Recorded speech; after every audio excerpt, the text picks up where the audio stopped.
Pascal. You are now rocking with that dude Pascal. We be going wild, Haitian in the building, so original. Got the haters catch the feelings. Get your hands up to the ceiling and keep them held high, cause St. Louis is ready. Forget about it, goodbye. Hold up, we just saying hi. Five somebody, rise up. Weekdays, catch us live, somebody. Let's go. Good evening. Good morning and good afternoon, everybody. Welcome to the Pascal Show. Hope you guys are all doing well out there. Hopefully you guys are all doing well, enjoying your day, making it positive. Hopefully this show finds you in good spirits and all of that good stuff. We got a couple things to go through, guys. We got some things to go through. I know a lot of us are kind of sitting and waiting to hear if there is going to be a verdict today or a verdict made on the Lori Vallow Daybell case or trial. Okay. Don't worry. I'm keeping my eyes open on that. But if you guys are like side-eyeing that, watching from the nosebleed seats, definitely let me know about that as well. Cause I am kind of waiting for an answer right now. I just put up a poll on my Twitter page. Okay. So please go follow me on the Pascal Show, one word on Twitter. Okay. The Pascal Show, one word. All right. Please go follow me over there. But I just did a poll asking, do you think they're going to come up with the verdict tonight? Or do you think, will it be made tomorrow? Or do you think it's going to be Monday when they finally make the final official decision on what's going down here? Just a little bit of a left turn, but just wanted to let you guys know about that. I'm keeping an eye on that because I will be watching the verdict when it does drop. I repeat, I will be streaming live, doing a watch party when it does go live. They have officially said when they do the verdict, when they make the verdict, allegedly, it will be live streamed. So we will be able to see it. The whole world will be able to see if this monster number one, okay, gets locked up for good or not. Okay. And Amanda, yeah, I hope she's found guilty as well. Okay. I hope she is very, very guilty. I mean, well, I know she is very, very guilty. Okay. I mean, the evidence and everything is all pitted up against her. I mean, she ain't going nowhere. Okay. Now it's just up to the jury to make a decision on if this is a landslide. From my understanding, from what I saw from Jennifer Coffindaffer's tweet, they already ordered pizza, or I guess that was a tweet from Brian Enton as well, saying, "Hey, yo, they just ordered pizza." So I think they're trying to nip this in the bud quickly so that they have a verdict first thing tomorrow morning. And when that does go down, we will be watching live. Okay, just so you guys know, but that's not what you guys are here for. There's a lot of stuff going on revolving around this particular case with this tragedy that happened in Henry, Oklahoma. And I was waiting for some more stuff to kind of build up so I can give you a good, solid live show rather than it just be one topic. But there were some new reports. There have been some new information coming from local law enforcement and also from the OSBI. They made a statement as well. It is a very interesting thing. To me, it feels like there's a lot of backtracking going on. It feels more and more like they're not willing to take full responsibility of them dropping the ball on this. And it feels like this is a full-on cover-up. For what reason, I don't know. Okay, so there's a lot of stuff we're going to be reading. We do have another interview from that same former cellmate. There's more information that he gave out in an interview. So I will be giving you guys that information. We will be watching that as a family as well. So we get comfortable, buckle up. There's a lot to go through. There's a lot to chop up.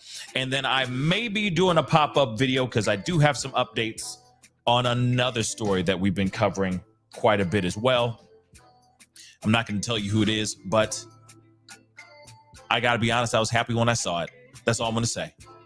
You'll see it in the pop-up video a little bit later on this evening. Anyway, some some real quick housekeeping. Hit that like button down below. Send it past 300 likes as you guys start to file in. Good afternoon, good evening, good morning to every single last one of y'all for wherever you're watching this show. And of course, if you haven't done it yet, hit that subscribe button, crush it, make it scream out your name as well.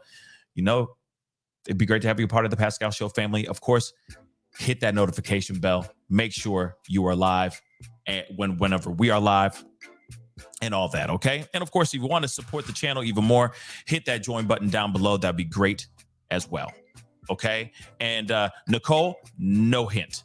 Nope, no hint. Just pop-up video. Be ready for it. It's coming a little bit later on after this show, okay? So let us get into some things. We got to get into some conversations here. There's a lot going on here, guys. And like we've already said, like I've said before, this is getting thicker than a snicker, okay? Things are getting weird. Things are getting extremely odd, in my personal opinion, okay? There have been a lot of information that's been thrown out on the Twitters. There's been a lot of stuff that's been put out on Facebook group chats and all that stuff. It's been absolutely crazy, okay? And to me, it feels like there's a lot of backtracking. There's a whole lot of backtracking. As you've heard from yesterday, from last night's show, or maybe the morning show that we had, where Ashley Banfield even said out loud, hey, you know, when we had the aunt, one of the surviving victims, or one of the victims' aunts on the show, in an interview, she got a phone call from law enforcement to tell her to stop having interviews with media because they're not to be trusted, right? We heard that. We heard that story from Ashley Banfield's. All we can do is take that as the truth, right? But now when you hear that, and I'm sure a lot of y'all are sitting there going, I'm wondering, you know what I mean? I'm wondering if that's true. It could be a rumor or whatnot. Well, I beg to differ when you start to hear more and more stories that have been circulating, like percolating around this particular case. Now, we do, I'm pulling up this reporter because she is a reporter for the KFOR station that's out there, and she is boots on the ground doing some really, really great stuff. Interviewing people, trying to just get down to the bare bones of what really was going down here. And I know it's very easy for us to get all like, oh yeah, this is rumor mill type stuff. I don't know. When I start showing you guys this information, it is pretty damning in my personal opinion. Law enforcement has a lot to do in explaining themselves on how they're conducting themselves throughout this whole entire thing. I will say that. So Kaylee Olivas, if I'm saying her last name correctly, hopefully I am, she did a report last night, which was put out last night. We are going to be looking at the video itself, but we got to look at this as well, okay? And yes, I agree. Don't ever trust a rumor, guys. Don't ever trust just the rumor. Get the facts. Lean on the facts hard, because the facts shall set you free, okay? Rumors are just rumors, right? But when you got information and you're hearing it from the horse's mouth, it does make you feel a little different. So let's get into this, shall we? All right.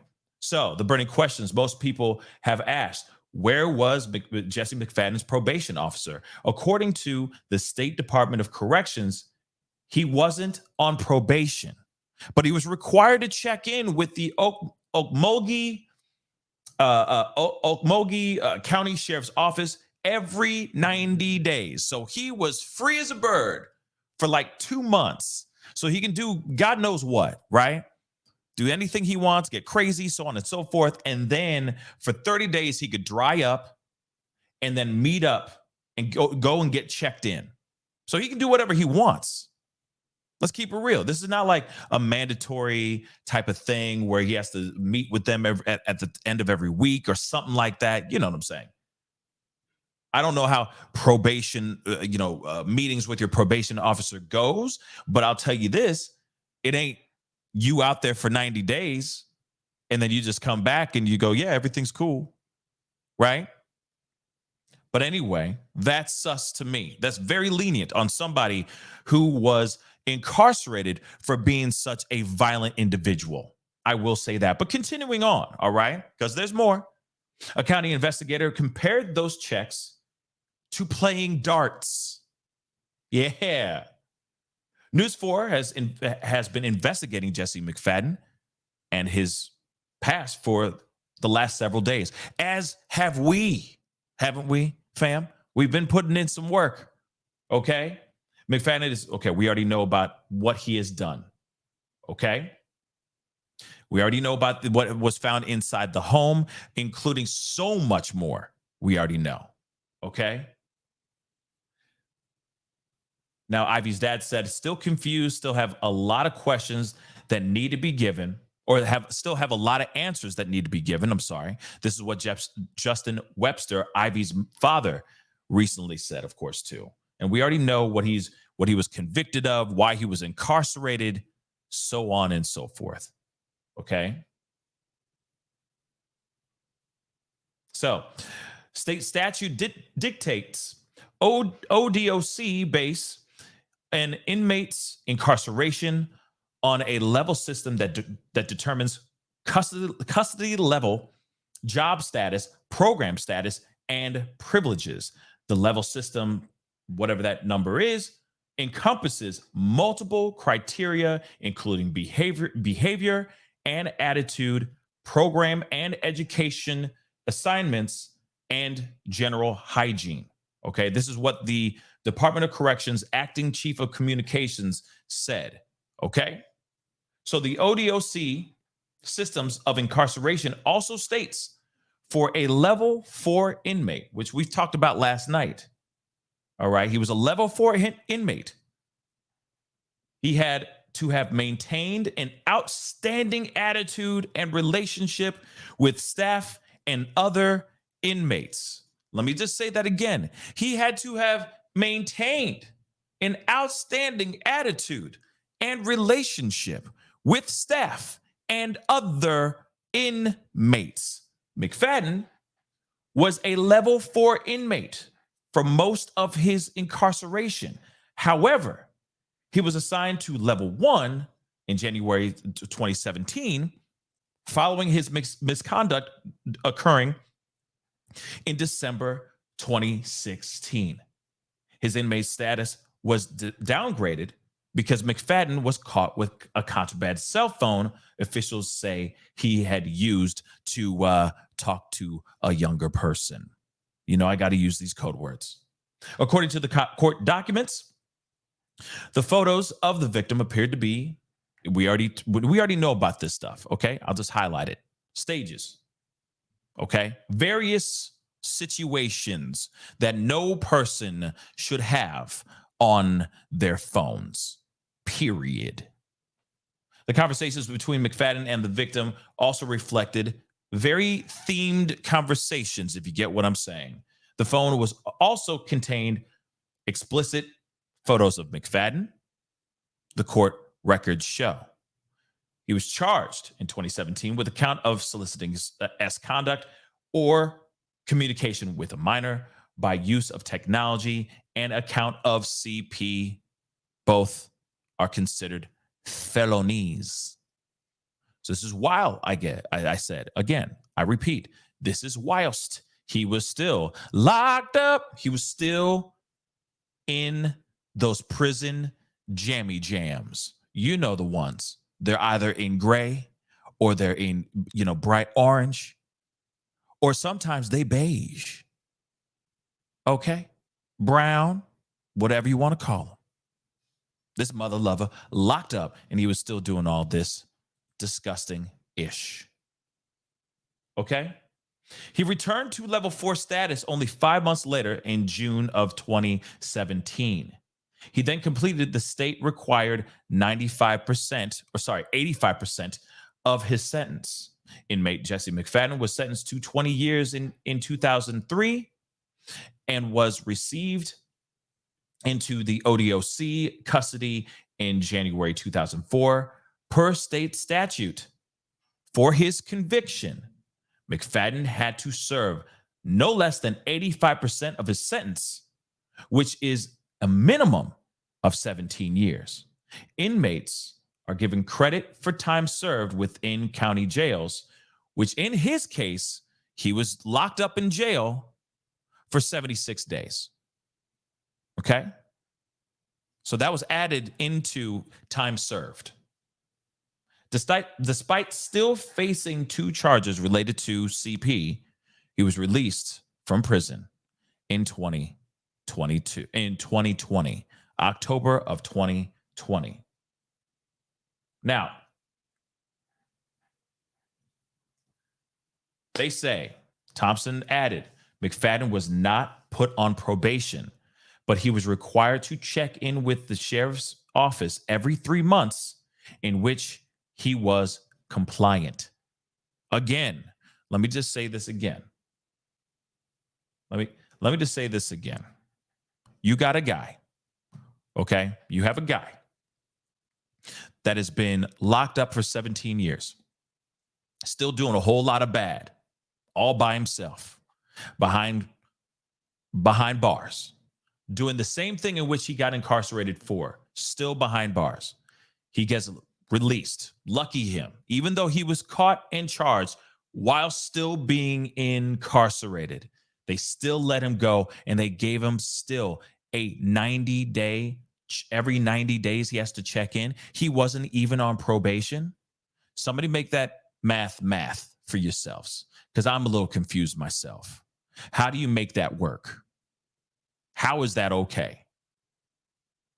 And now you got to remember, dudes can do a lot of stuff in 3 months and then do a piss test, do all kinds of stuff, and that stuff be out of their system when they got to go in for their checkups.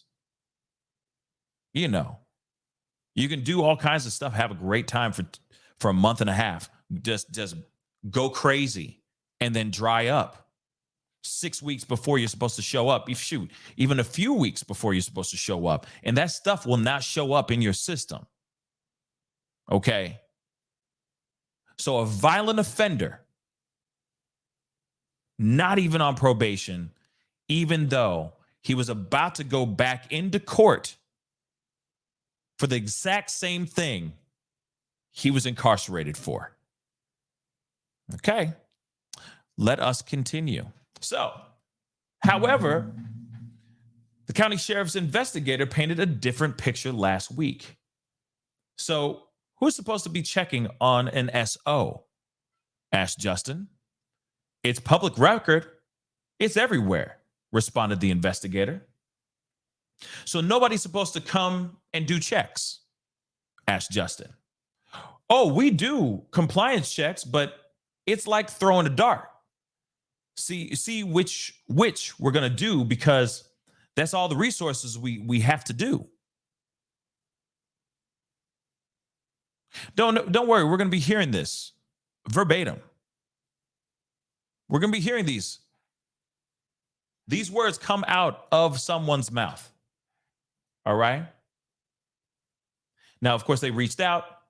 The News 4 reached out to the sheriff's office Tuesday morning and requested a detailed record of McFadden's compliance checks, but we have not heard back. Let me just real quick. Excuse me, dry mouth. But as you can see, we have not heard back. We have requested for a breakdown of the times that he has shown up for his check-ins every 90 days, a detailed record of it. And guess what? They still haven't heard a doggone thing. And you tell me why. You tell me why, y'all, because I'd like to know. This is a monster in sheep's clothing. We will call him everything except a child of God right now. Okay? This monster was out, and they let it be. Now, there's some other questions that were asked that really did pop up and make me wonder some questions too. And before we go into this video, Okay. There's just a few things because I'm going to pull up this video here. But I do have a couple. I got questiones. I do. Okay. I got some questiones, major questiones. And the reason why I got some questions is well, one, last I checked, last I saw, when you go and rent, because from my understanding, he was renting that that property. Okay. When you rent that property, aren't they supposed to be doing a thorough background check on you to find out exactly who you are and who's taking over as a resident of their property, of their land? Don't they do a thorough check on that? That's number one.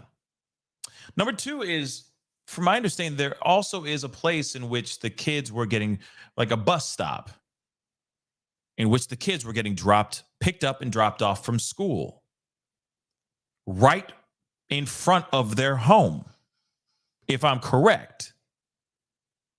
How could a registered such and such be in the same area where kids are getting picked up and dropped off? We already talked about it. We already found out that within his marriage, because he is a stepfather, he can be married and have stepchildren.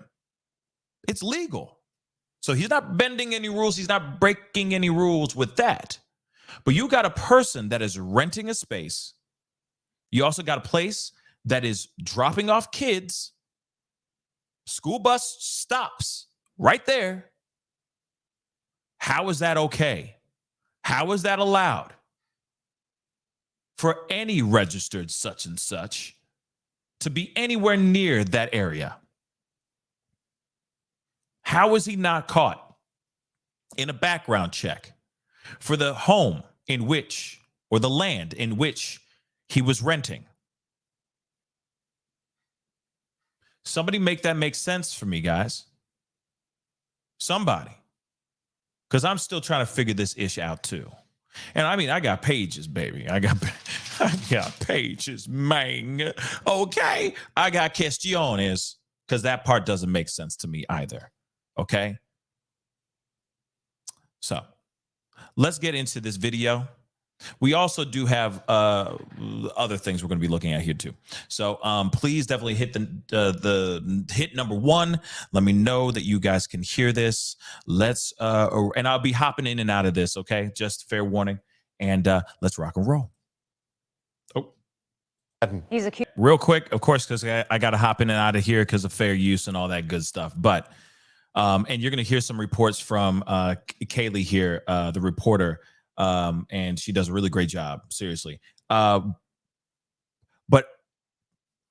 hundreds of letters to the victim. Hundreds of letters to the victim. How is that okay? And then the other question I have, and of course I wish, oh my Lord, I wish I had the answer or the access or the correspondence, a correspondence with the victim, because I would wonder if she actually received any of these letters. Did she receive all these, or did they get blocked? Were they sent back, return to sender type of thing? You know, I got questions, guys, because him writing hundreds of love letters. These weren't just letters of like, yeah, you know, just walking around the back, you know, just learning how to make a shiv. He's not doing that. You know, learning how to make prison toilet wine. Made the best one on my cell block. A whole bunch of people buying them. I'm selling them for like 5 packs of cigarettes a day. I'm getting real good with this. Like, he's not sending her like letters like that. He's sending her and trying to write sweet nothings in these letters. Like, come on. You serious? I'm wondering if she received all of them. And why hasn't any of that been reported. Just saying. Make it make sense. I'm sorry. I don't mean to make y'all weak. I'm just being real. You know? What are you gonna write letters to her to, like, what are you gonna write letters to your victim about whilst being locked up? Hundreds of letters. So he wrote while he was locked up and even after he was locked up. Okay? Found a new job. Lucky me. Doing marketing. I mean, he's not doing just that. Okay? He's talking about a whole bunch of stuff. All right? Yeah, Nene. Sick. Just grody. Yeah, I said grody. Let's continue. How that works. You're just on good terms now because you had stuff on the phone. Like, it's one thing to have a phone, like, you know, you watch like The Sopranos, or you watch some of those gangster movies, you know, where they get the phone, they get the hookup, and they're like, get it done, to ice somebody, smoke some fool, that kind of thing. But in real life, he had a smartphone with him, so he was able to get some stuff on that phone, and he held on to that as contraband. You're not allowed to have that kind of stuff. You're not allowed to have a phone. But then the fact that he was caught with that thing and it had content on there that shouldn't be on any person's phone. Any person's phone. They still let him back up to level 4 5 months later?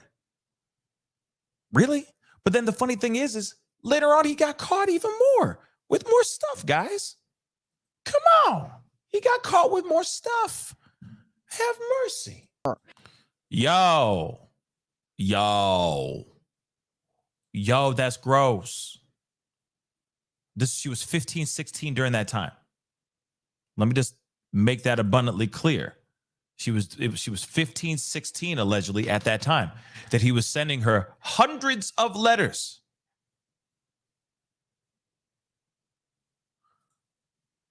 I can prep too. What's up? Thank you so much for the 1020 Canadian. That's an odd number, but I appreciate it. Thank you. Okay. Can't imagine what it takes to set aside such grief in pursuit of justice for your child and to fight for other children. Bless the parents. Absolutely. Yeah, it takes a lot of guts. But I also think that they're being, understandably, there is a drive. There's an unspoken fire lit under their ass now because they don't want that to happen to any other kid. They don't want that to happen to anybody else. The grief that they're going through, they're going, wait, I don't want any other person to have to deal with that, ever have to live through that ever again. So I agree with I can prep too. I give them mad props for funneling this pain, this grief, this negative energy, and turning it into something positive for future kids. Because there's a lot going on here that should be out here, that should not out here, but that should have been figured out a long time ago. And a lot of these guys, as we're starting to learn now, are slipping through these cracks, and there shouldn't be any cracks for them to slip through. If you have a repeat offender like this, this should not have happened. This man should still be locked up right now. Okay? Period. He should still be locked up right now. So I commend them for doing whatever they can. This makes me think of the Petito family. With everything that happened, they're turning that negative into something productive. They're trying to change things so that other missing people get some light under the sun, so on and so forth, So I commend the family for actually doing that. And there's a lot of other families that are doing the same as well. So it's like throwing a dart to see which one we're going to do because that's all the resources we have to do. So if you know that you have an area, I don't know why anybody's trying to call the show right now, but do not call this show right now. Okay. But as I was saying, you have people out here that are, when you know that you have people out here, okay, full on, known to be violent individuals, Like, see, this is the part that doesn't make any sense. Okay? The part that doesn't make any sense to me right now is that if this was some violent offender that was not on the registry, would they be doing the same thing? If this person took the life of somebody during an armed robbery, they spent their 16 to 20 years in jail, whatever it is, right? Whatever it is that they end up getting, and they get spat back out into the world, into the free world. Are they now not doing probation in this town as well? Do they just have to check in every 90 days and everything's Gucci? That's the question I have, because if they're treating him as such, who knows how they're treating other violent criminals when they are set free? Think about that for a second, guys. You have violent offenders being let out, and they're saying this investigator, this person that does these 90-day checkups, is saying it's like throwing a dart. So we check in and we don't check in. You realize that it could be every 90 days. That's 3 months, guys. Okay? So every 90 days, this dude could sit there sweating bullets going, am I going to be checked in on today? Only to find out that he ain't, because they don't have the resources or the time to go and check him. So then next thing you know, from my understanding, maybe I'm wrong, he, next thing you know, gets another meet date that is 90 days from the time that he missed, from the time that they skipped him. It seems like it doesn't seem like they're like, hey, we didn't get to you today, but we'll be there tomorrow, so we'll see you tomorrow. It almost seems as if they're like, hey, we'll just reschedule for 90 days. It's all good. See you then. So this guy could be out here doing all kinds of crazy stuff for 6 months, if not more, if he wanted, because of him not getting the dart landing on his face, if you get what I'm saying. Make that make sense, guys. Make that make sense. Yeah. Let's see. Nicole B. Yeah, 4 checks a year. And that's if he really does get those 4 checks a year. Think about that for a second. Maybe twice a year. If he in the mind of a bad doer, okay, an evil doer, right? In the mind of an evil doer, lucky for him, he's going, yes, I can keep doing bad until it's time for my checkup. Oh, you're not showing up? Cool. You know what I'm saying? Think about it. Now, I could be wrong. I'm not law enforcement, okay? But that is a question that I have. Make that make sense. Throwing a dart? You're out of all this stuff, okay? We already know about all of this other stuff. But I did just want to play to you guys the video that I just showed you, which is clearly, or the piece that I just told you guys. I told you. The piece that I just showed you guys, which is, oh, it's just, we just basically, it's kind of luck of the draw. It's almost like they're doing a raffle, and just they're seeing who is going to, who are we going to see today? Is it going to be Jesse? It's going to be Milton down the street, Cletus, whatever it is. But they're sitting there going, oh, we don't know. Every day, whenever we're supposed to do our rounds, it's just kind of a luck of the draw whenever we have time. And if we run out of, and if that's all the resources we got, that's all the resources we got. That's messed up. But I feel like the same thing, real talk, when you look at the other stuff, as far as law enforcement, remember that video where that cop was like, well, what were you expecting us to do? He's dead, so what are you expecting us to do, kind of thing. Remember that piece? It kind of makes me feel like they don't have resources. They don't even have enough cops to patrol a small dusty road, it sounds like. Okay? That doesn't make sense. So now you're out of resources. So that's the reason why you don't do a proper check on a very violent individual. Okay. That's fine. That is fine. Now, I do want to play this for you guys, because there is... Okay, so there is a video I want to show you guys. And of course, we already watched one interview with this former cellmate. Okay. And we found out some very crazy stuff, finding out that he was originally Holly's pen pal. And then obviously later on, the sneaky little Jesse, okay, that sneaky little snake in the grass, stole his address book, or a book containing her address. And he started to write her, okay, letters as well. He became pen pals with her, then got released, and then suddenly, was with her. They got married, and obviously we already know the end of it. But now we got this interview, another interview, where he kind of talks a little bit more about his experience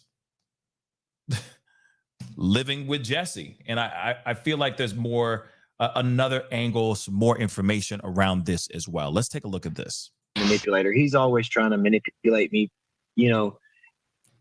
in just weird ways.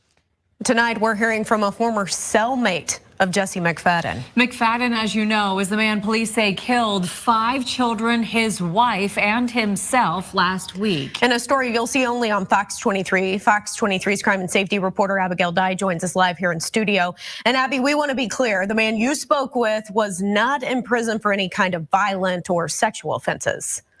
That's right, Sarah. We want everyone to know that. It's important to know. I looked him up, and he was serving time for burglary. And he says it was always clear to him that McFadden was a threat. And I do want to make that abundantly clear. Yes, he was caught for burglary. He was not in there because he was just like McFadden. I know a lot of people were wondering, oh, maybe he was exactly the same way, and that's why he was locked up. Just two evil, dirty peas in a pod. Nah, he was out here. He got caught, trying to burgle. Okay. And he just got locked up and situated with this piece of trash. So let's continue. And I liked how she said McFadden. Okay. But let's continue. And was going to offend again. Unfortunately, he was right. Locked up with a dangerous man. We were cellmates for about 16 months, maybe a little bit longer than that. While James Fleming was serving time for burglary, he met Jesse McFadden, who we've told you police say killed 5 children, his wife, and himself. His weird sexual predatorness just came out of him. Everything that we talked about it always led to a sexual comment or innuendo. Fleming says McFadden moved prisons in 2016, but he kept up with the news of the child porn charges filed on McFadden while he was still in prison. If you're in prison for a sexual offense already, and then you get more sexual offenses while you're in prison, there should be a humongous red flag there. So you knew when Jesse got out that he could potentially be dangerous. Abigail, he made such a big impact on my life and in the short amount of time that I knew him, that when I got out of prison, I contacted the cops about him. Fleming messaged Henrietta police asking if there was a sex offender registry. They replied saying the state has a list. And Fleming replied saying he couldn't find McFadden on it, saying, quote, "I normally would not get involved, but I know he's a predator with multiple offenses." Listen, this guy was so moved, was so shook by this monster that he went out of his way, because you know how it is. I mean, not saying that you know how it is, but I'm just saying when you out here locked up, you just remember being locked up with oh yeah, I was in the penitentiary with this guy. You know what I mean? I was here with that guy. Blah blah blah, and whatever happens there stays there, right? But he knew this man was so dirty, so evil, that he was that moved that as soon as he got out, he was trying to try to get that man thrown back into jail, into prison, because he knew how dirty, how evil, how monstrous this guy was. That says a lot. That says a lot, guys. Multiple offenses. The police never replied to that. I wanted to shed some light on him. I wanted the spotlights to get turned on him. He also sent this message to Holly McFadden, who he once dated. He asked about her name changing, and she replied that she had married Jesse. In my mind, I want to just warn her, but at the same time, I know how he is, and I didn't want to say something and him read the messages and retaliate to her. Then the 7 bodies were found. Here we are, 3 or 4 months later. Holly's dead. The kids are dead. 2 other innocent kids are dead, and nothing's ever going to bring them back. Fleming echoes what we've heard from a lot of people in this situation. He says he wishes that McFadden wouldn't have been let out of prison as early as he did while those additional charges were pending. You've done such a good job covering this story in your. Yeah, I know. I can only imagine how many people that are watching this. Sorry. I can only imagine how many people who are watching this that are checking this out, that have been touched by those, like, you know, that have crossed paths with these kids, that have, you know, their lives have been, you know, affected by the experiences and the fun times that they had with these kids, or even also the people who have crossed paths with this monster that knew how dangerous and how evil this guy was. I can only imagine what they're feeling right now, wishing that they could have done something about it. Or, you know, we're able to change things or help make things change before it was too late. It is really, really sickening what happened here. And I got a bunch of videos and stuff I want to share with you guys. But before we go into that, there are some other things that I need to show you, which I find to be a bit odd. Now, we got to talk about this title that's down below or up above, wherever you're watching this show right here. Now, real quick, do me a favor. Please do me a favor. Hit that like button down below. Crush it, make it scream out your name. That would mean a lot. Don't forget as well, if you haven't done it yet, hit that subscribe button. That'd be greatly appreciated. And it'd be great to have you part of the Pascal Show family. Excuse me, sorry. And also, please hit that join button down below. All right, become a member. That'd be greatly appreciated as well. Okay. Because this, especially when it comes to these kind of topics, you know, these kind of things get thrown down. So any support is greatly appreciated. Okay. But I just want to give you guys the stories, the information, so that we can bring light to this, so that we can stop these things from happening. Okay. We can cause a united front, because this stuff is scary. Okay. It's really, really scary. Raven, what is in the storage unit? I don't know what you're talking about. Raven, am I missing something here in the chat? You know, I'm reading all this other stuff over here. So what am I missing? I guess explain it when you can. Okay. So anyway, there's some other things that have been going on, like the title that you see down below or up above. Okay. I feel that there's a lot that's been going on. Like, for example, let's take a look at some tweets. Okay. Now, this is coming from, and also I want to say real quick, thank you to Talvish for the $1 Cash App. I really do appreciate it, Talvish. Okay. What is it? There's an RSO, okay, in your area that's about to get out. That's crazy. Okay. That's crazy. Okay. I guess, hold on, guys. Give me 1 second. 1 second. Trying to get this cleared out.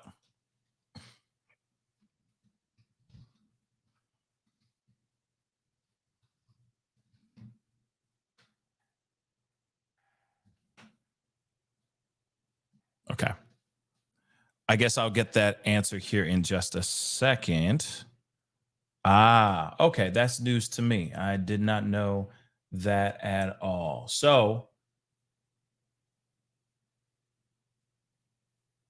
okay. Now I see what's going on here. Okay, let me share this with you guys real quick. Now I know why Raven was asking about the storage unit. Here it is. Okay, real quick. All right, interesting. This is from Jennifer Coffindaffer. Obviously, she's retweeting Legacy's tweet here, but interesting. I hope now that this case and investigation will be taken seriously. So, right here, let me get over here really quick. So, and I remember this during the reports as well, that there was a $30 check that was written to ULOC Storage. Okay, but either they took it and processed it, or it was planned on being paid, but then they never did pay for it. So from Legacy, it says, I'm scared to even ask what's inside that storage unit. OSBI, okay, please go and investigate what's the content inside and process that space for evidence. I agree. Now, I didn't realize that. I literally thought during the show, or during the when we were watching that news clip when they said the ULOC storage, I thought it was like a lock, like, you know, like they bought new locks or something like that, something crazy like that. You know what I mean? But as far as that goes, now you got that answer. As far as storage, I have yet to hear anything about this storage.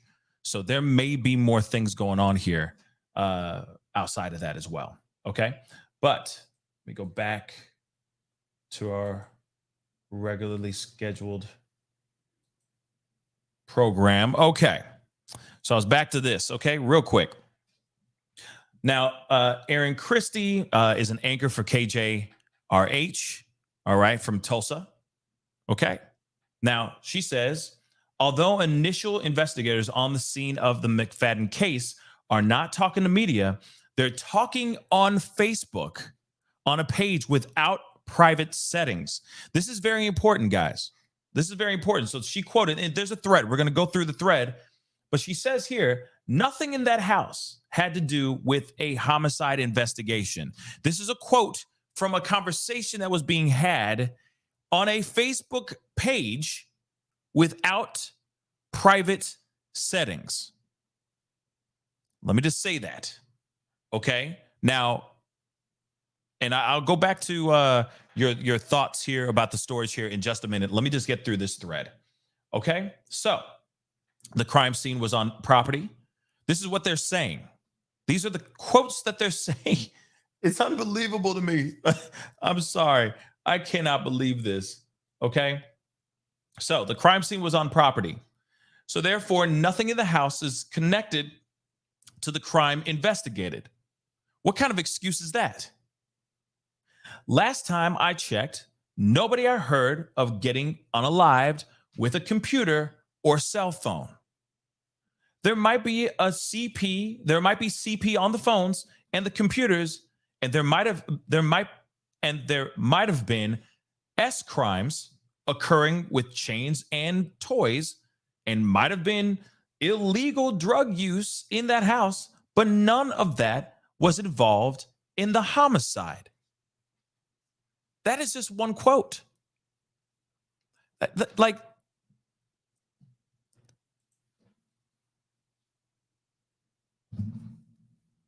that's just what I'm sorry. I don't mean to laugh. I'm not laughing at it's not comical. It's not comical. But it's funny how dumb these excuses are. Oh, because, you know, the cell phones and the computers weren't right next to the bodies. They have nothing to do with these homicides. They could contain all this stuff. There might have been illegal use of recreationals in the house, but they have nothing to do with this unaliving scene. Nothing. The ignorance, the stupidity, the excuses are baffling. And that's just one quote. There's more. Let's go. So, you know, she says, so I guess their explanation into why they just chose to release all of that back to the family, despite admitting it was clear other crimes could have been or could be involved, that's not the one they were there for. Of all the other millions of crimes that were actually seen, that were actually left behind, that show that they're absolutely without a shadow of a doubt, that there was foul play of all kinds, and most likely more than just to those kids. It's mind-blowing. You know, and there is a video that there is another video that I'm not going to go and try to find right now, but I remember it was from Ashley Banfield. I remember watching it the first thing this morning. Actually, maybe I can find it. I lied. I'm gonna just F it. I'm gonna find it, and it's weird. It's weird because it could tell us something completely different. Hold on, let me just find it. Give me 2 seconds, because I remember exactly what it is. I just need to pull this up. Bang, found it. Okay, let me make sure I'm not crazy. Yeah, there are details in this video that I'm going to share with you guys. We need to watch back this. of a dresser that the police were not interested in. They actually said to the family. We need to. I need to show you guys this video because there's more to this that actually will widen your eyes even more, because there's a possibility. There's a strong possibility that maybe none of the kids were touched. None of the step kids were touched. A possibility. Now, I doubt it, but there could be a possibility because of one thing, which you're going to see at the end of this video. I'm going to explain it to you guys once it shows up. Okay? And then we're going to go back to the police and their ridiculous responses to things. Okay? Let me just show this to you guys. This is creepy because there's certain things that I didn't even notice that they pointed out in this video. Let's take a look. 5 kids, his wife, and then himself. And this was where presumably he was living. And not just part-time, because it looks like there's evidence of them living there a long time. This is the living room. So I do want to show you that there are some brand new angles and things that we've highlighted that we didn't see before. A lot of computer equipment that was not seized, wasn't taken, hard drives, etc., all around here. You can see evidence that would have plenty of DNA on it, maybe hair fibers, follicles, anything that could identify other victims, maybe other perpetrators, still sitting there for the families to videotape. Families. This is what's so frustrating, is that it's the families doing this. It's not the police. The police should have cataloged every single inch of that horror home, but it's the families doing it. Don't know if the police eventually went in, but it was after the families. So the up-close pictures show a lot of restraints. You've seen some of them before, but you haven't seen all of them. And with regard to the restraints, there are restraints not just in the floor, there's the bathroom, there's also restraints on the walls. There's a restraint on the kitchen counter. What are you doing? Why? What are you doing restraining someone to the kitchen counter? Locks, padlocks. That's what I'd like to know too. Still doesn't make sense, but let's continue. Chains. And then we also have evidence from the families again that they moved a dresser and they found restraints in, behind a dresser, taped to the back of a dresser that the police were not interested in. They actually said to the family member, no, it's fine. Unless you want it, you can throw it out. Unless you want it. What's the family member going to do with a bunch of sex restraints in a sex torture dungeon? And that's what I'd like to know too. It's really interesting seeing Banfield get heated. It's a lot of fun. I'm going to tell you, it's a lot of fun because this is absolutely justified being this angry. Let's go. Why on earth would you not think that there's DNA, skin cells, something on Velcro restraints that were discovered behind a dresser? Yep. Again, family members finding all of this. Now let's go into the hallway, because in the hallway, I'm going to pause as we get down the hallway. I want you to take a close look at the door, because if you look at the hallway door to that closet at the end that has a chair in it, you'll actually notice that there is a deadbolt lock on the outside. Outside. Deadbolt lock on the outside. On the outside. So whoever's inside of that can't get out. Don't worry, there's more. There's a reason why I say maybe the stepkids weren't messed with, but of course they were probably terrorized no matter what. But maybe they weren't. But I could be wrong. I could be absolutely wrong. It's just a crazy out of left field theory. Let's go. Meaning you can lock someone inside that room. Maybe that's why there was a chair in there, but a deadbolt lock on the outside, keeping someone in potentially. Now I have video that we had not seen before of the girls' bedroom. Here we go. That was something that made us very uncomfortable, because now knowing what the other rooms look like, this looked as though it was a regular teenage bedroom.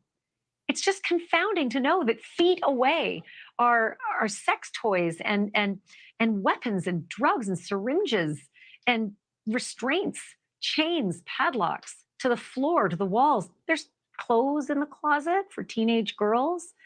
There's bedding that's still there. Nobody decided that maybe any DNA might be on that bedding that could be tested. Clouds on the ceilings, just like a normal teenager would have. Posters on the walls, toys, clothing. How long had this house been a torture chamber and a sex dungeon? And how long had it been teenage girls and a teenage boy living there with their mom and their stepdad? Okay. So I look at that and I go, well, maybe they weren't messed with. Maybe they weren't. Or maybe they were gifted with this room when they were good kids. And then when they weren't good kids, they were back to being punished. I don't know, because it just seems weird that within all that, you see all the chains and the things screwed in the floorboards and in the walls, on the counter of the kitchen, all those things. Why would all those things be out there on display for everyone to see? Then you have a room that is untouched from what we see here. I mean, maybe they haven't dug into it. There could be chains behind these headboards and all that stuff too. There could be some stuff that we haven't seen yet. But in my mind, I'm going, either they weren't messed with, or this was their reward when they were good kids. But when they were bad, they were being terrorized, right?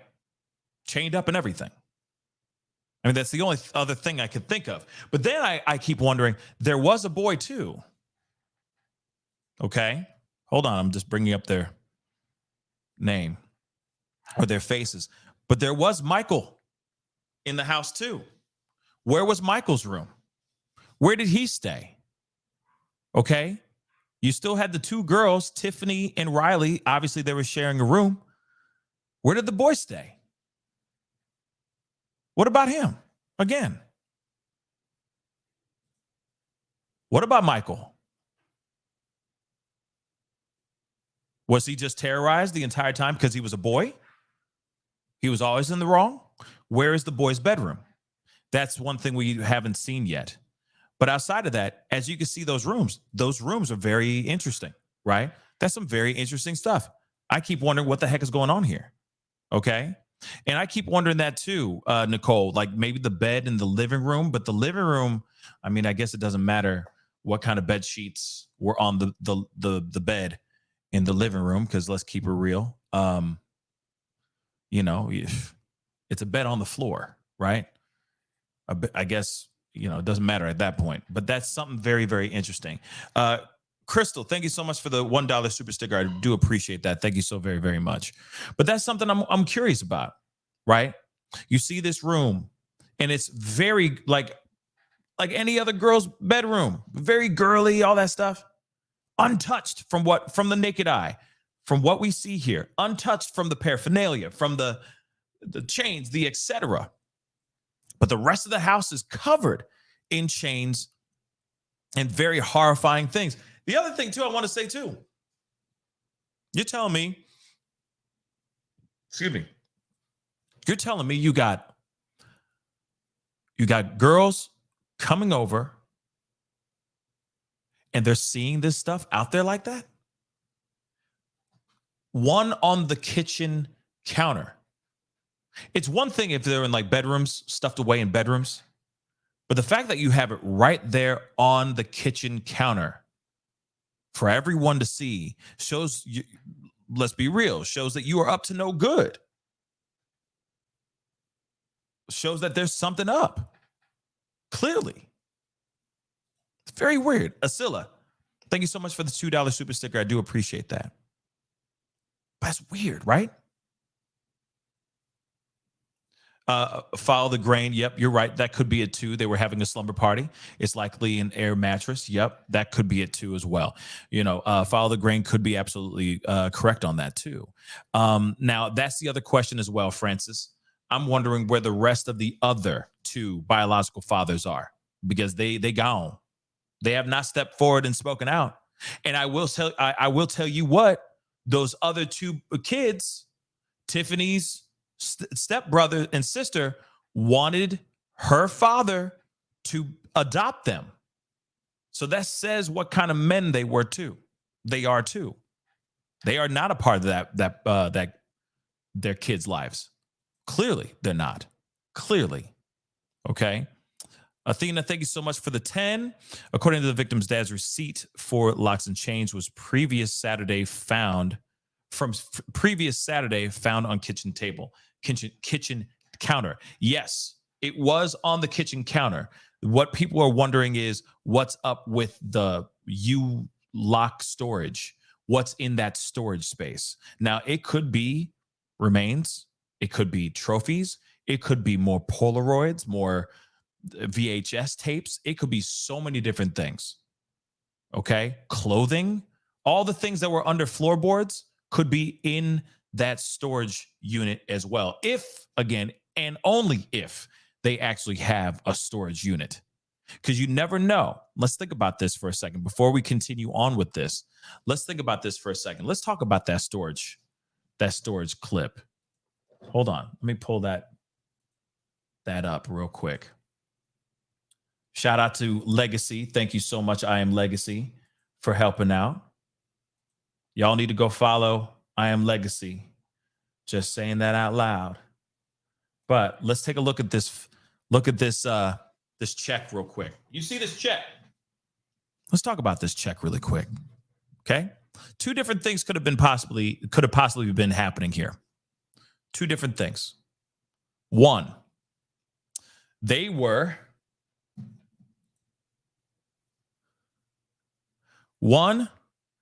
just paying their monthly fee, getting it paying their monthly fee as they usually do. Okay, that's number one. Or number two, they were getting ready to move a whole bunch of stuff into this storage unit to hide evidence, to hide the content that they have, the VHS tapes, the clothing, the Polaroids. What else? The ledger with the names of the kids and their ages and their birth dates. The lumber with the padlocks on them, the cell phones, the computers, the laptops, all of those things. He could have been getting ready to move all of that stuff, but maybe just wasn't able to move it fast enough. And that's why they were buying or paying for maybe their first month, because this is the top of the month. That's the top of April, actually. So maybe they were already en route. Maybe they were already in the process of moving things out. Think about that. So either they used it or they didn't. But I also do think that he did also make a pond. He did also make and create a pond 2 months ago, man-made pond on a property that in which he rents, which I still don't get. I'm wondering why the landlord didn't go up and be like, "No, I didn't tell you could make a pond in the middle of my property." So I'm wondering if there was any issues legally about what he was doing with the property. But that's another conversation in itself. But obviously, that could have been a thing. Either he has stuff in there already, or he was already on the way of moving things over to that storage unit. So I'm telling you right now, I'm sure there's a few things in that storage unit right now. If that actually, if that check went through and he actually paid for that store, or if she actually paid for that storage unit, because that looks like a woman's handwriting. That is not a man's handwriting.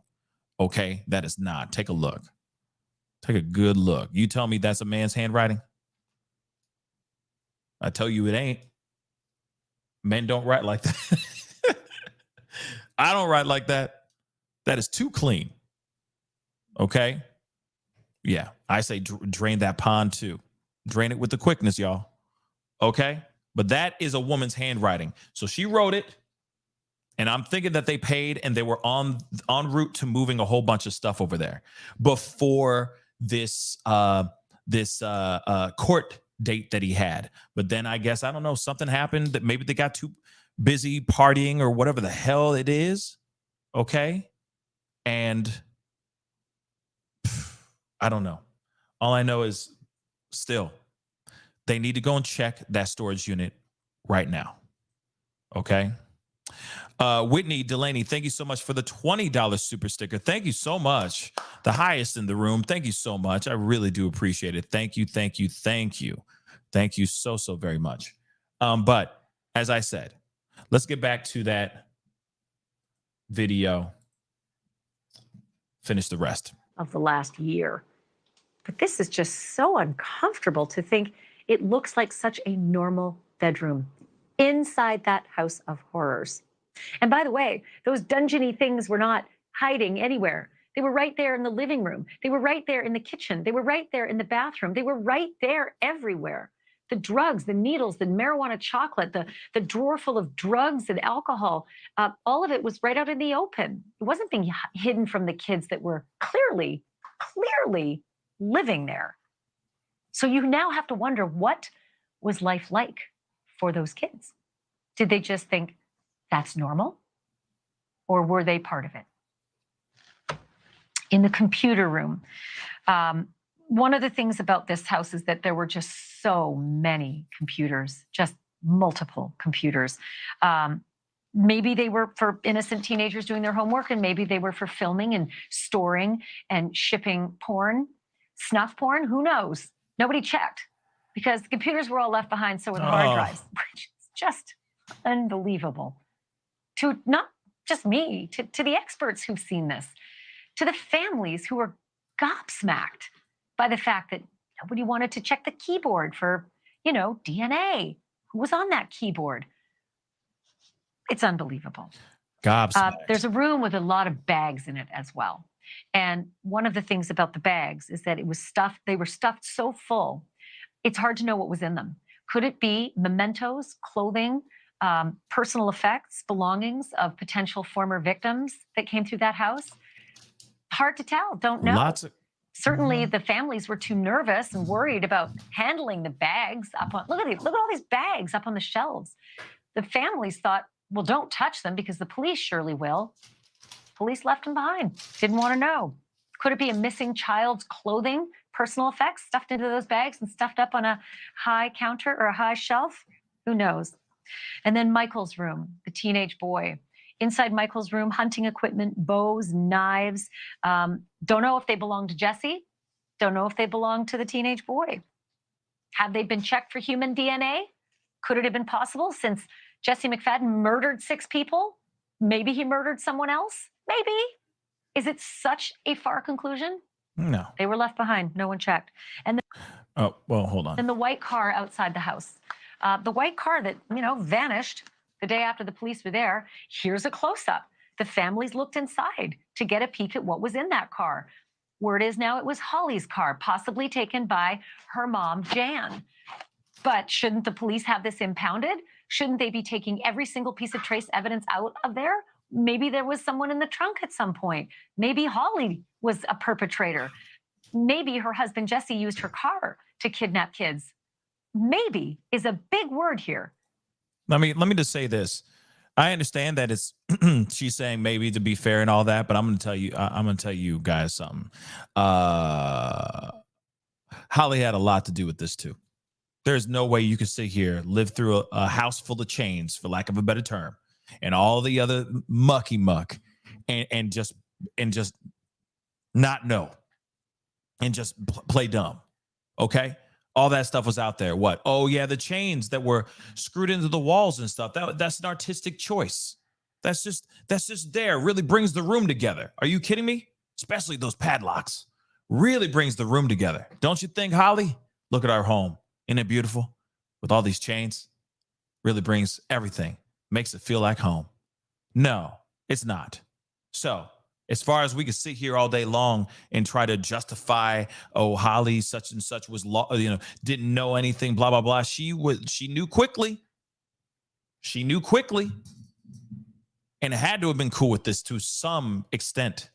Because you're telling me that you're going to allow these kids to come over, these two teenagers, let alone just these two teenagers, to go and spend the night when the house is looking like that? Are you kidding me? You're kidding me, right? I ain't feeling that, y'all. I'm sorry. You're going to sit there and go, honey, kids, no, nobody coming over. You're going to try to save as many people as you can. You're not going to sit there and just allow this stuff to be what it is. I just am not feeling that at all. No place in I have no room in my heart for that ish. Sorry. Until I'm proven otherwise, until I hear something different. No, I'm not feeling that. I am not. Real quick, I wanted to show you guys. Yes. This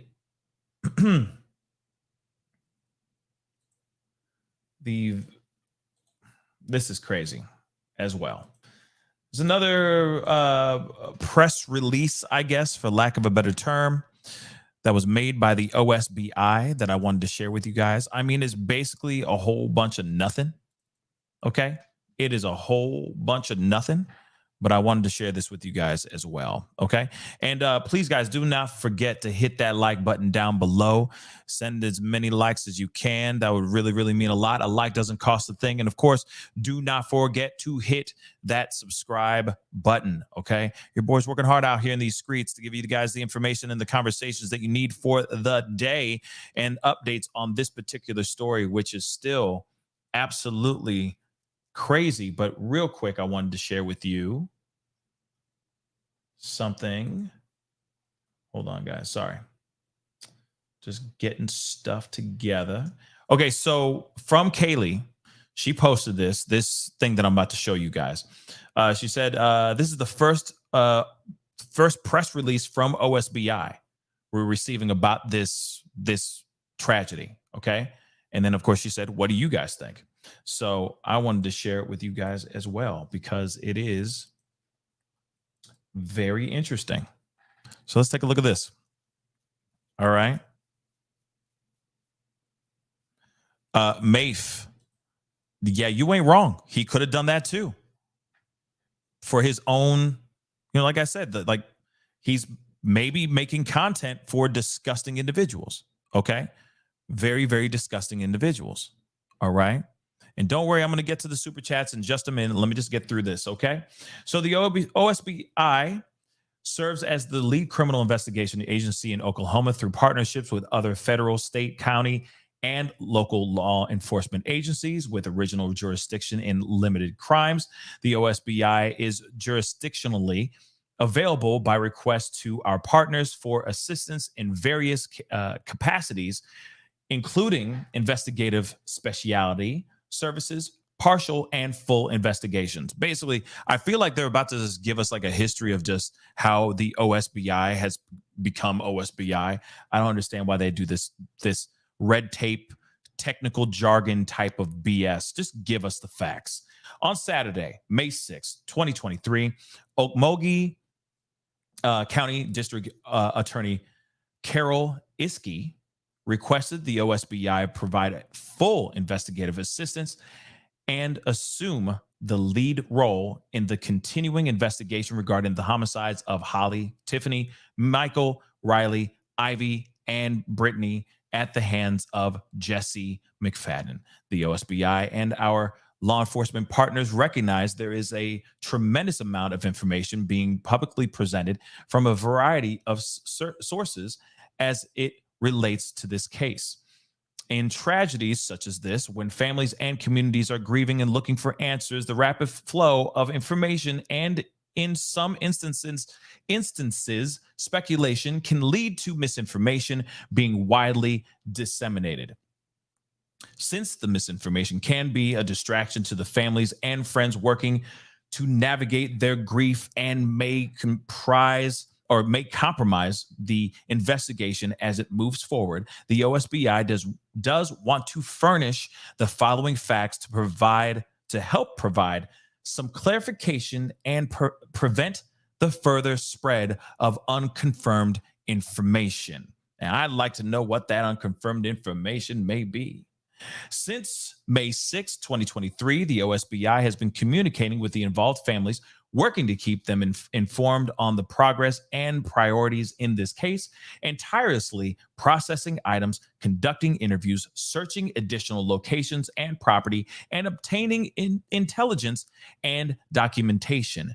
Many of the investigative efforts have occurred with the support of other law enforcement agencies, including the Grand River Dam Authority, the Okmulgee County District Attorney's Task Force, the Office of the Chief Medical Examiner, the Bureau of Alcohol, Tobacco, and Firearms, ATF. The investigative process is ongoing and will be lengthy, but it is an attempt to determine what led up to and occurred during this incident. The work is also to discern whether there are other potential victims or suspects not yet identified. Let me just say this really quick. The fact that they're saying this now, the only reason why they are saying any of this is because family, I repeat, family went into that house themselves. OSBI would not have been called to that premises. They would not be going through this stuff. They would not be putting out a press release right now. None of this would be out here if it wasn't for the family finding this stuff and saying, what up with this? That's the only thing. And now they're coming out with some clinical BS. Let's continue. There's more.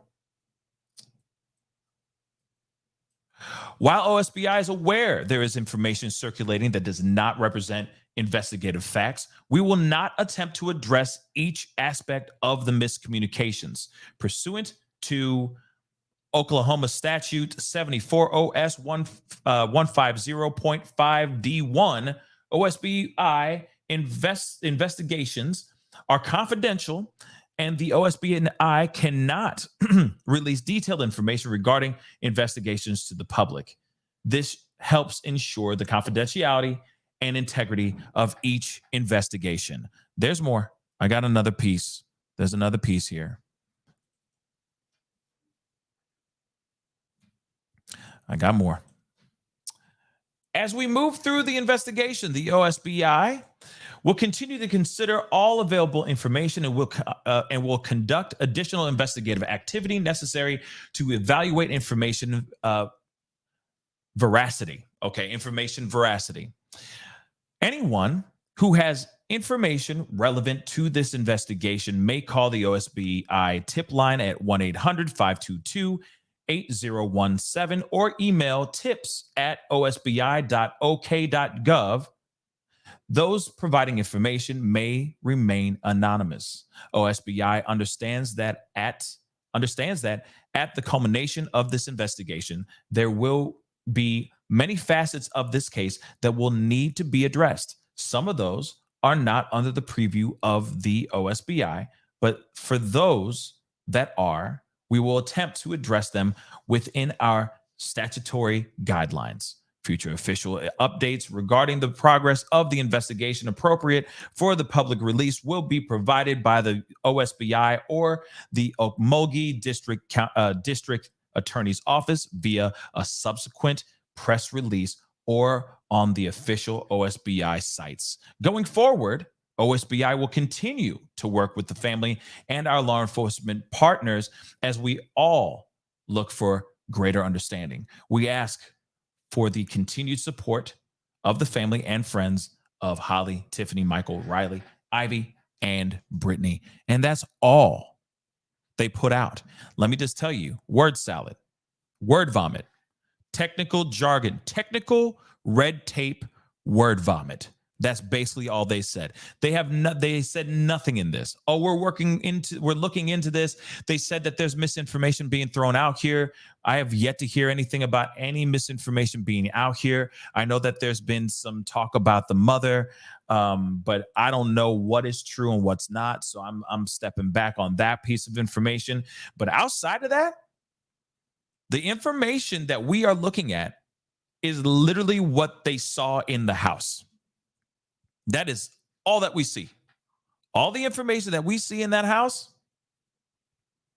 says enough to me that would make me wonder, could there be foul play?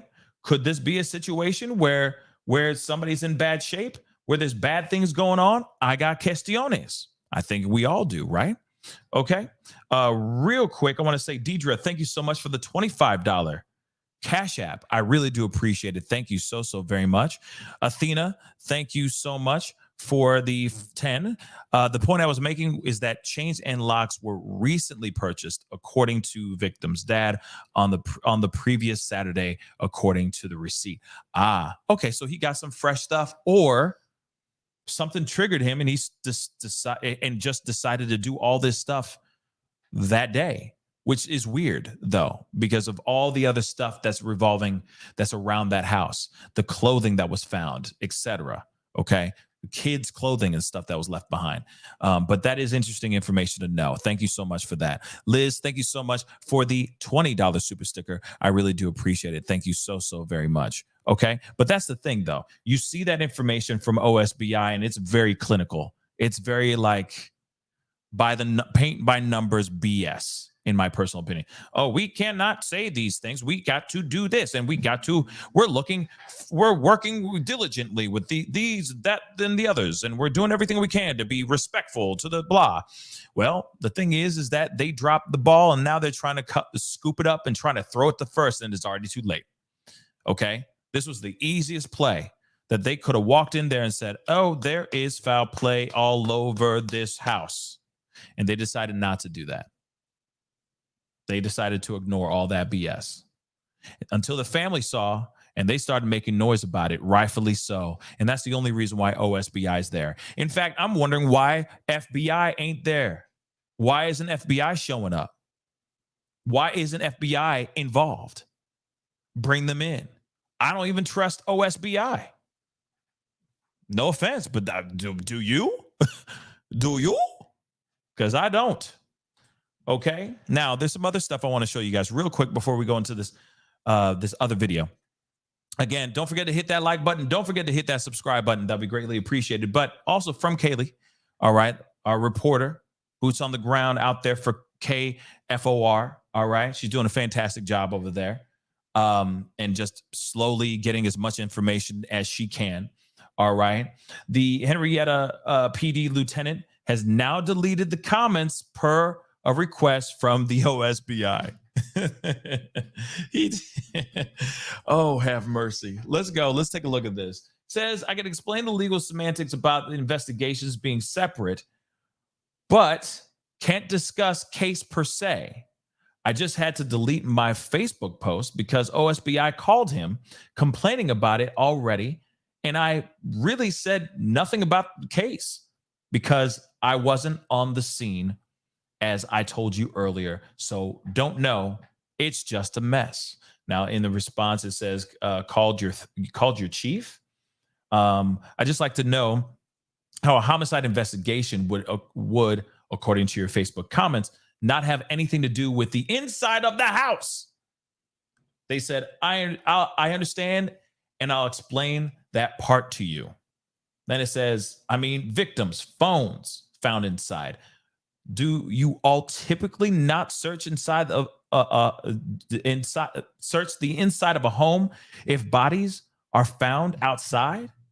And then they said, sounds good. I'd love to have a better understanding. I think we all would like to have a better understanding, baby. Like dag now, okay, dag now. You tell what? All this stuff. How could you not look on the inside of the house and investigate? That is just, how dumb are you? I'm sorry. There's no need to have a filter anymore. How dumb can you be? How dumb can you be? How vacant can you be? Okay? Crystal, thank you so much for the 2. Thank you, Pascal, for keeping light on this story. Absolutely. I'm going to keep my eye on this for as long as I can, or, for as long as this story still is out here and they still have developing information. If they don't have anything else, if it just stops dead, you know what I mean? If it stops dead in the water, and I hope it doesn't, then there's only so much I can do, you know what I mean? But I'm relying on great investigative reporters like Kaylee, like the other one, other people like Aaron Christie that are, keeping tabs on this, because this is still very fresh. But I'm hoping that in time, we're going to find some new information, some truths about things here soon, dagnabbit. I hope so. I freaking hope so. Okay. Charlie Miller, thank you so much for the 2. I appreciate it. There's a FBI office in every state. What gives, okay? What gives? Oklahoma, where the, you know what I mean? I don't know the song, but you know what I'm saying. Okay? All right. Paige Malone, thank you so much for the 2. I think the Jesse and his wife are guilty as, yeah. I agree, Paige. They both in on it. They both did that thing. I will say that. They did that thing. Okay? They did that thing. Unless there's some other explanation that's pulled up or presented to us, I don't have. I'm kind of like, how can that storyline work out, especially when you have clothing, etc., other items strewn either throughout the house or hidden elsewhere? Just saying. Those are the things that I have questions about. Okay. In plain sight, you got things going on in plain sight, and you're telling me that she didn't see nothing? Well, was she just taking vacations this entire time, then showed up at home and all this chaos happened? She just shows up to a house of hell? I don't know. I don't think so. I can't allow that in my mind. Okay. I will say that. Kitty Chan, thank you so much for the 5. Appreciate the coverage. Of course, I appreciate the support. Thank you so much. Okay. But yeah, pretty crazy stuff, guys. All right. Now, let me check my Twitter, because I know you guys like to @ me on things sometimes. So I just want to make sure there's nothing popping up randomly.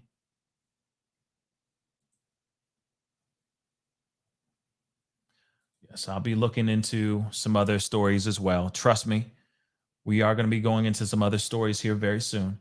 But I know this one is like just giving you guys the information. Okay.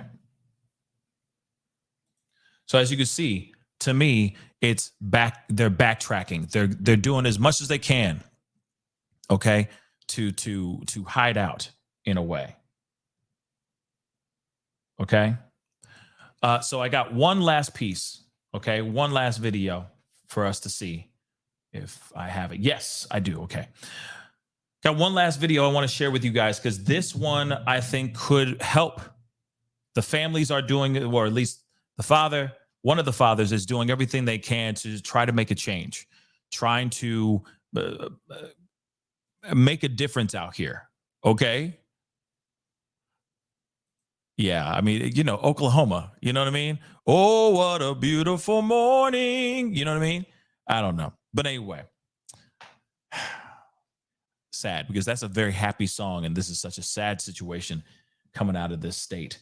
But there is this video that I want to share with you guys, because I can see, as you can see, recently the family is trying to do everything they can, okay, to turn this very tragic situation into, they're trying to prevent this from happening to other people, okay, and other kids. Let's take a look at this. There needs to be stronger and more strict laws, more stricter punishments on these offenders, on these individuals that are out here doing these terrible things. Especially when they're coming out and they're just repeatedly doing these things over and over and over again. You got somebody that was extremely violent. You have somebody that was extremely dangerous out here, and he was let out because of laws, because of cracks within red tape and whatnot. And we got to figure out something. We have to, because our kids are the ones that are being brought in and are the ones that keep disappearing. They're the ones that we keep losing because of snakes in the grass that know how to slither their way through laws, slither their ways and dodge certain things. There is a time there. This is a there is a huge, gigantic need for change now, more than ever, when it comes to this story, this tragedy, this case should all be a huge wake-up call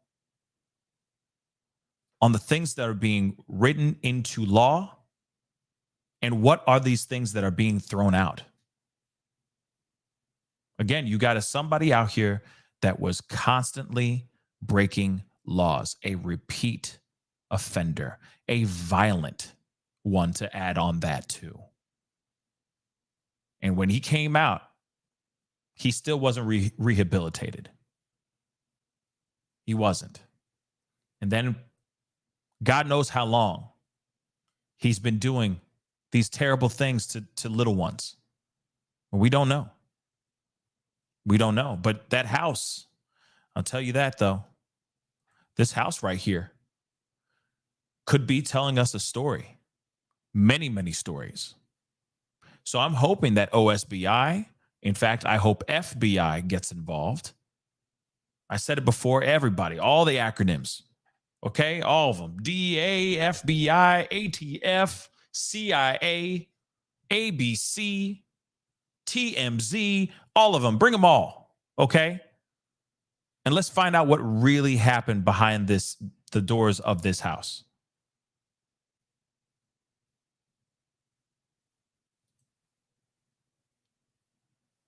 So, guys, that is the show. I appreciate all y'all for being here. Really does mean a lot. Man, these have been epic shows. Woo! They've been epic shows. But I appreciate you guys for being here and being a part of the conversation. Tomorrow, let me just say this, though, too, before you guys all head off. Tomorrow, I will be keeping an eye on the Lori Vallow Daybell verdict. Hopefully they will be making an announcement, or they will be announcing the verdict. So if they do, I will be putting it in, going live and doing a live watch party with you guys. So be on the lookout for that. I will be letting you guys know in the community page if that's actually going on. Okay. If that's actually going to be, the verdict's going to be dropping tomorrow. I'm thinking it will be, but you never know. Okay. We'll see. Okay. So we still got that tomorrow.